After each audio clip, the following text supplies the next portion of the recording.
despite the Mets continuing to gain ground in the National League East, I don't think any of us are delusional enough to think they're catching Philadelphia, so we put that aside. Despite the Atlanta Braves struggles, and they have been struggling, no doubt, they are now 38-31.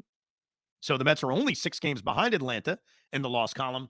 I think if we're all being honest with ourselves, odds are the Mets are not catching Atlanta. So let's just put them aside. So you got all these other National League teams, the Washington Nationals, who are 35-36. Well, the Mets have swept them 3-0.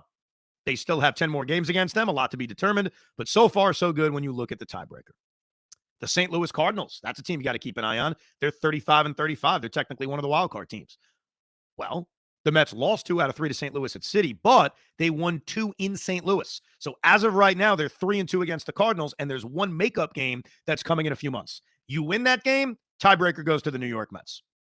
The Cincinnati Reds, the Mets went to Cincinnati. They won 2 out of 3. So far, so good. They'll play them in September, but so far, Mets have the edge, 2-1 on the tiebreaker. This is fun, isn't it? The Pittsburgh Pirates. Mets swept the Pittsburgh Pirates 3-0.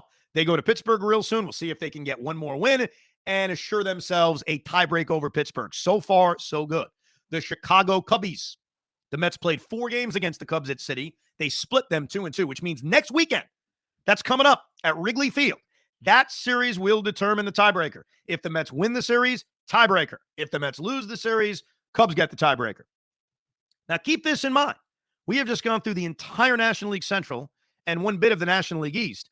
The Mets have the tiebreak edge on almost every team we mentioned. Now we get to the San Diego Padres. Hey, we just saw what happened. The Mets went 3-0 against them. They'll go to San Diego in a few months. They have 4 games. If they win 1 game in San Diego, the Mets have the tiebreaker. Now we have the Arizona Diamondbacks. Mets played them 4 times at City. They got a split 2-2, which means when the Mets go to Arizona, that series will determine the tiebreaker. The Giants, not good. That's the one team, as we went through all of this, where no tiebreaker for the New York Mets. They lost 2 out of 3 in San Francisco. They lost 2 out of 3 at City. Tiebreaker goes to the Giants. So here's what I'm telling you. And this is not to get you pumped up. I'm not trying to talk you into a wild card spot. I'm just going through the facts because sometimes we don't think about this crap. It's June. Maybe you shouldn't think about this crap. But on the Rico, we think about this crap. The Mets have a chance to own almost all of the tiebreakers with the teams they're competing with in the National League outside of the Giants. They've got a leg up on a lot of those tiebreakers, like I mentioned. And that matters. So that's why, and we'll spend more time on it next week, that 3-game series in Chicago is a big deal. It's a big deal. Now, the Cubs have struggled. They've dropped to 4 games under 500, but this wild card